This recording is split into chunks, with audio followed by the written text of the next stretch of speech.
नमस्कार दोस्तों।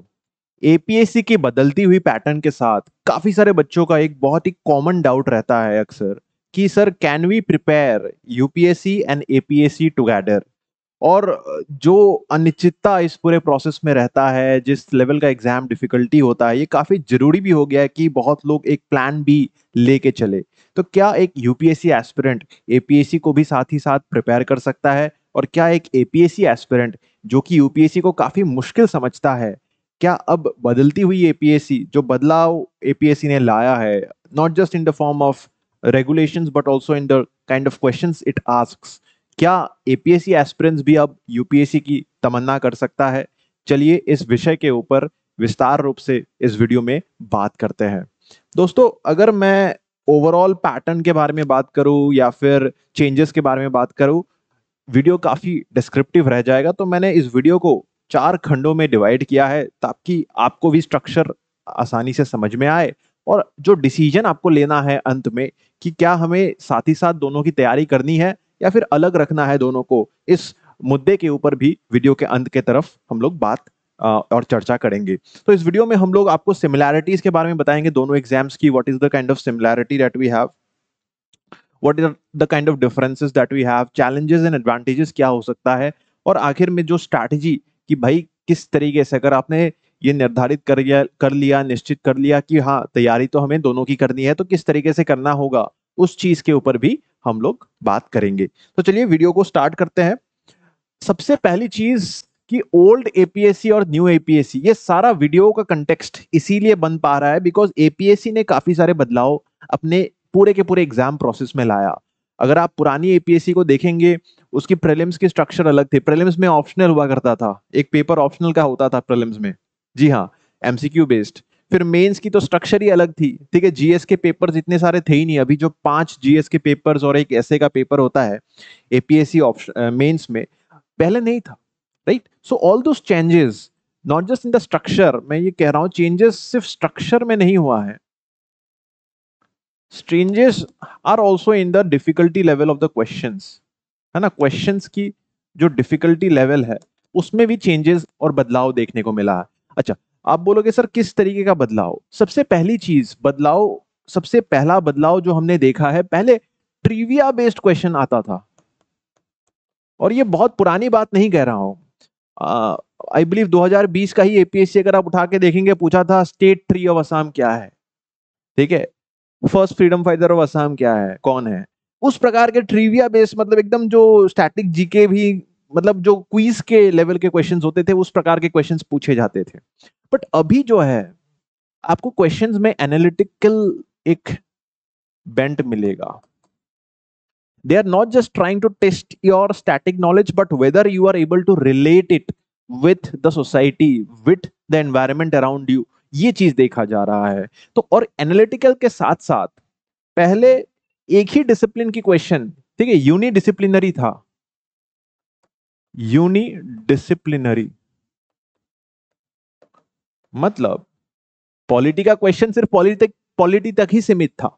बट अभी एपीएससी जो है मल्टी डिसिप्लिनरी बनते जा रहा है। मतलब पॉलिटी में इतिहास का क्या रोल था, एनवायरमेंटल कोई इंपैक्ट हुआ है क्या, ठीक है, सोसाइटी के ऊपर क्या इंपैक्ट पड़ेगा, 3-4 सब्जेक्ट्स का एक मिश्रण बना देंगे वो लोग, और साथ मिलकर स्टेटमेंट बेस्ड क्वेश्चन आता है।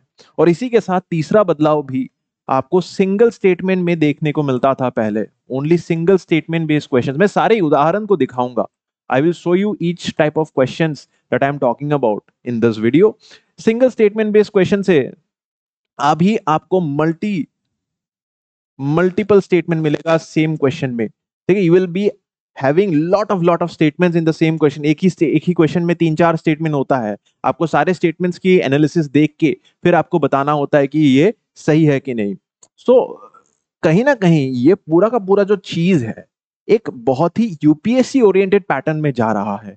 और ये सारा बदलाव एक्चुअली बच्चों को हेल्प कर रहा है। जो एपीएससी का एस्पिरेंट हार्डकोर सिर्फ एपीएससी की तैयारी करता था, यूपीएससी तक की सपना भी, क्योंकि मेहनत तो उतना ही करना है। इसका पूरा का पूरा उदाहरण देने के लिए मैं एक एग्जांपल भी लाया हूं। प्रीलिम्स के लिए अलग से देखेंगे, मेंस के लिए अलग से देखेंगे। प्रीलिम्स के लिए ये देखिए, मैंने, देखिए इसमें एपीएससी के भी क्वेश्चंस है और यूपीएससी के भी क्वेश्चंस है। और मैंने मिक्स कर दिया है। मैं स्क्रीन आपको खुला छोड़ रहा हूं, आप गेस करके बताइए तो नंबर 1 क्वेश्चन, नंबर 2 क्वेश्चन और नंबर 3 क्वेश्चन, ये कौन सा क्वेश्चन है? कौन सा क्वेश्चन एपीएससी का है, कौन सा क्वेश्चन यूपीएससी का है? थोड़ा बताइए। मैं आपको थोड़ा सा टाइम दे रहा हूँ, स्क्रीन को पॉज करके भी आप क्वेश्चंस को पढ़ के, वीडियो को पॉज करके आप बता पाएंगे तो अच्छा लगेगा। कमेंट सेक्शन में बताइए कौन सा क्वेश्चन एपीएससी का है, कौन सा क्वेश्चन यूपीएससी का है। I have mixed APSC and UPSC questions in this slide. इसमें भी आर्टिकल 16 फंडामेंटल राइट्स के बारे में ही क्वेश्चन है, ये भी फंडामेंटल राइट्स के बारे में क्वेश्चन है। मैंने टॉपिक भी ऐसा चुना कि तीनों के तीनों क्वेश्चन फंडामेंटल राइट के ही है। ठीक है, तो दोस्तों अगर आपने गेस कर लिया होगा, मुझे मेरे ख्याल से आप लोगों ने गेस कर ही लिया होगा। मैं आपको चलिए पहले दिखाता हूं कौन सा किसका क्वेश्चन है। ये एपीएससी सीसीई 2018 का क्वेश्चन है। बहुत ही बेहद ही straightforward question. Which articles of the Indian Constitution deal with right to equality? जो 6 फंडामेंटल राइट्स है हमारे, राइट टू इक्वालिटी, ठीक है, फ्रीडम, उस तरीके का, मतलब एकदम बेसिक सा, जो बच्चा थोड़ा सा भी पढ़ा होगा वो, ब्रेकअप 14 to 18 इक्वालिटी है, ठीक है, 19 to 22 फ्रीडम है, उस तरीके से 20 to 24 एक्सप्लॉयटेशन के रिगार्डिंग है, 25 to 28 रिलीजियस राइट्स है, ठीक है, 29-30 कल्चरल राइट्स है, एंड 32 आपका कॉन्स्टिट्यूशनल रेमेडी है। तो उस प्रकार के उस बेसिक कंसेप्ट को ये टेस्ट करना चाह रहा है। अब बदलता हुआ एपीएससी क्या कर रहा है देखिए, अब इसमें सब क्लॉसेस को पूछ लिया, 16(1), 16(2), 16(3), 16 सब क्लॉज 4। अब समझ रहे, यहाँ पे हर एक आर्टिकल में सब क्लॉजेस होता है, बट वो सब क्लॉजेस पुराने लक्ष्मीकांत में भी नहीं था। नए लक्ष्मीकांत में इसको एक टेबल के आधार पे, मैं सोर्स भी अगर आपको बताऊं, this is from the new Laxmikanth. नए लक्ष्मीकांत में एक टेबल ऐड किया है, 16(1), 2), 3, 15(1), 2, 3, 4 सारा ऐड किया गया है, वहां से क्वेश्चन आया। तो सब क्लॉजेस को पूछने लगा है एपीएससी। एपीएससी का क्वेश्चन है, नया वाला एपीएससी। और ठीक उसी तरीके से यूपीएससी देखिए, यूपीएससी डिराइव्ड क्वेश्चन पूछ रहा है, राइट टू प्रिवेसी, ठीक है, केएस पुत्तस्वामी जजमेंट 2017 का, केएस पुत्तस्वामी जजमेंट जो था, actually it derives it's power from the preamble also. मैंने क्वेश्चन जब परफेक्ट प्रीलिम्स में कराया था तो आपको समझाया था इस जजमेंट को, इस राइट को, ठीक है। तो आर्टिकल 21 के अंतर्गत ये डायरेक्टली नहीं है, अगर आप 21 पढ़ेंगे डायरेक्टली प्रिवेसी वर्ड आपको नहीं दिखेगा वहां पे, बट ये डिराइव्ड मीनिंग है। तो कहीं ना कहीं आपको सब क्लॉजेस में पूछा जा रहा है, डिराइव्ड मीनिंग्स में पूछा जा रहा है, तो this is not a direct question. हालांकि मैं इन तीनों ही क्वेश्चंस को आसान या इजी कैटेगरी में मानूंगा, बट आप देख सकते हो कि एपीएससी भी एक अलग डेप्थ में क्वेश्चन पूछ रहा है, यूपीएससी अलग डेप्थ में पहले से ही पूछता था। तो depth of your understanding, depth of your knowledge is being tested, not like earlier times कि आप ऊपर ऊपर से बस वो यू नो एनसीईआरटी पढ़ के निकाल लेते थे, right. So this is something very interesting to watch I guess for the prelims. तो प्रीलिम्स के माध्यम में मैं अगर बताऊं तो तैयारी लगभग सिमिलर है। डिफरेंस एक ही चीज में आता है, that is the 33% Assam specific questions, ठीक है। तो आसाम स्पेसिफिक क्वेश्चंस को आपको एक्स्ट्रा करना पड़ेगा, वो चाहे एपीएससी की प्रीलिम्स के लिए हो, मेंस के लिए, और ये हर एक स्टेट पीएससी के लिए है। ऐसा नहीं कि बिहार पीएससी के लिए आपको बिहार की इतिहास अलग से, बिहार का भूगोल नहीं पढ़ना होगा, पढ़ना ही होगा। राजस्थान का पीएससी के लिए भी आपको राजस्थान की पूरी इतिहास पढ़नी होगी, तो वो तो आसाम में भी अच्छी चीज है, तो वो एक्स्ट्रा पार्ट है जरूर से, but structure of the exam pattern काफी सिमिलर हो गया है। करंट अफेयर्स भी आपको उसी लेवल से पढ़ना होता है। तो प्रीलिम्स ने काफी आपकी लेवल आसान कर दी है for UPSC and APSC to go hand in hand. अब दूसरी चीज यहाँ पे आप देख सकते हो मेंस में, देखिए मेंस में मैं आपको पूरा स्ट्रक्चर अगर यूपीएससी का समझाऊं, एपीएससी का तो आपको सबको पता ही है, ठीक है। 5 जीएस के पेपर होंगे और एक आपका एसए का पेपर होगा, तो कुल 6 पेपर होंगे, 3 दिनों में, 2-2 शिफ्ट में होता है पर डे, तो उतना ही है मेंस का।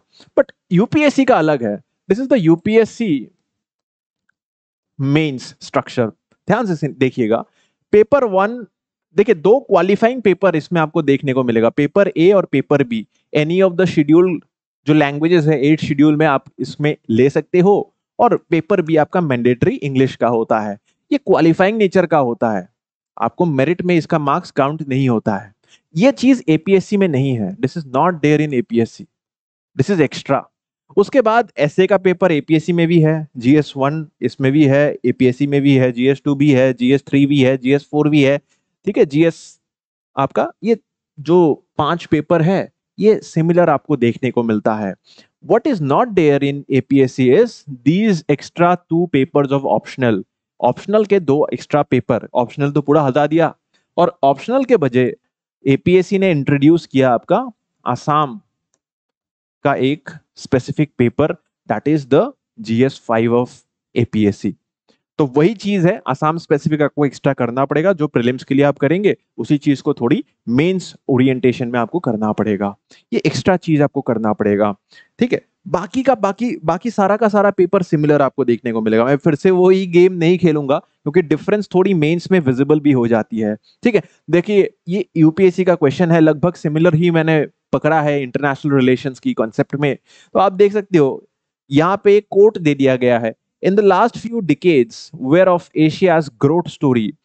If the last few decades were a story of Asia's growth, the next few are expected to be of Africa's. तो मतलब घनघोर एनालिटिकल क्वेश्चन है ये, कोई भी फैक्ट आपको बता ही नहीं पाएगा. बोला कि अगर पिछला 1-2 डिकेड एशिया की ग्रोथ स्टोरी के बारे में था तो सबसे पहले आपको जस्टिफाई करना पड़ेगा कि एशिया का ग्रोथ स्टोरी था कि नहीं, और अगर था तो क्यों था, कैसे हुआ, कितना ग्रोथ हुआ. और दूसरी बात कि क्या अगले कुछ डिकेड्स अफ्रीका की ग्रोथ स्टोरी का हिस्सा बनेगा. तो ये चीज आपको यूपीएससी पूछती है, जो कि in light of the statement India influence भी आपको अफ्रीका में समझाना पड़ेगा कि इंडिया गवर्नमेंट की क्या क्या यहाँ पे अफ्रीका में प्रोजेक्ट चल रही है, किस किस तरीके का इंटरवेंशन है. ठीक है, चाहे वो रुवांडा विजिट हो भारतीय प्रधानमंत्री जी का, या फिर साउथ अफ्रीका विजिट हो. ठीक है, रामाफोसा जी के साथ जो रिलेशन है. ठीक है, तो डीआरसी के साथ जो रिलेशन है, हमारे कोंगो बेसिन में जो हमारा पूरा का पूरा काम चल रहा है, या फिर चाइनीज इन्फ्लुएंस आप कह लीजिए, चाइनीज पाइपलाइंस की जो जितने भी प्रोजेक्ट्स है वो सारी चीजें, तो वो सारा का सारा आपको इतिहास यहाँ पे खोल के रखना पड़ेगा, आपको इंटरनेशनल रिलेशन समझाना पड़ेगा. उसी तरीके से एपीएससी में देखते हैं क्वेश्चन कैसे आता है. As close neighbours India and Nepal share unique ties. India Nepal relations के बारे में है, फ्रेंडशिप ट्रीटी के बारे में है. Unique ties of friendship and cooperation characterised by an open border and deep rooted people to people contact of kinship and culture. काफी straightforward question मैं कहूंगा. इसके अलावा म्यांमार रिलेशंस के ऊपर भी था, तो कहीं ना कहीं वो कालादान मल्टी मॉडल प्रोजेक्ट के ऊपर आपका पूरा का पूरा टिप्पणी चाहता था. और यहाँ पे भी इंडिया नेपाल रिलेशंस के बारे में है, आपको कुछ अच्छी चीजें जो फ्रेंडशिप ट्रीटी है उसके बारे में बतानी होगी. जो इंडिया ने मधेसीज के लिए किया उसके बारे में थोड़ा सा बताना पड़ेगा.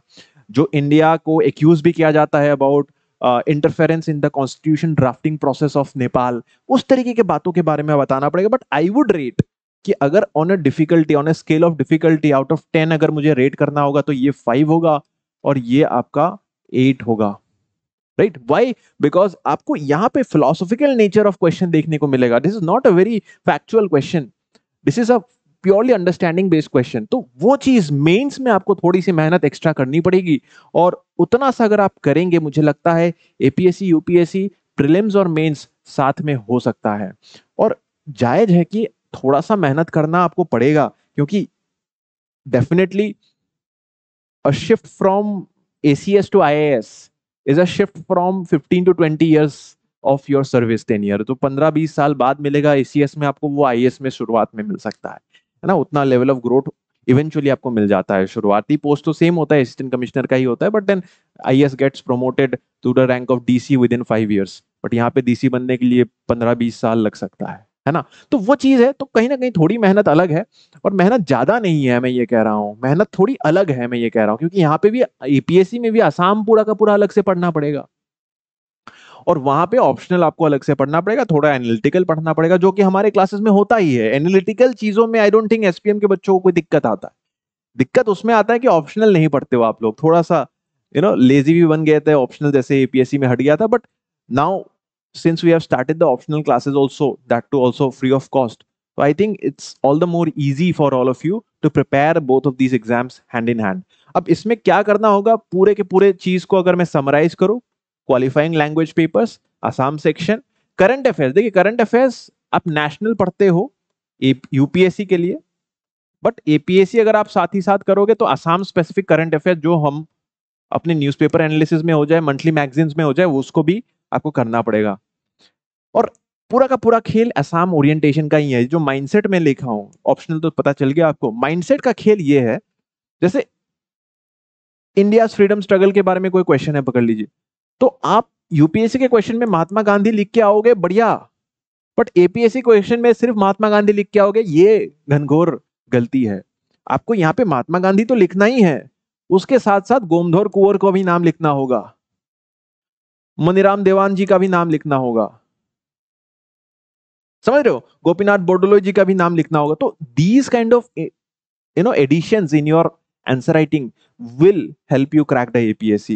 So it's not about now कि आप दो अलग अलग नाव पे चढ़ रहे हो, सिमिलर ही है, बस आपको बैलेंस करना आना चाहिए।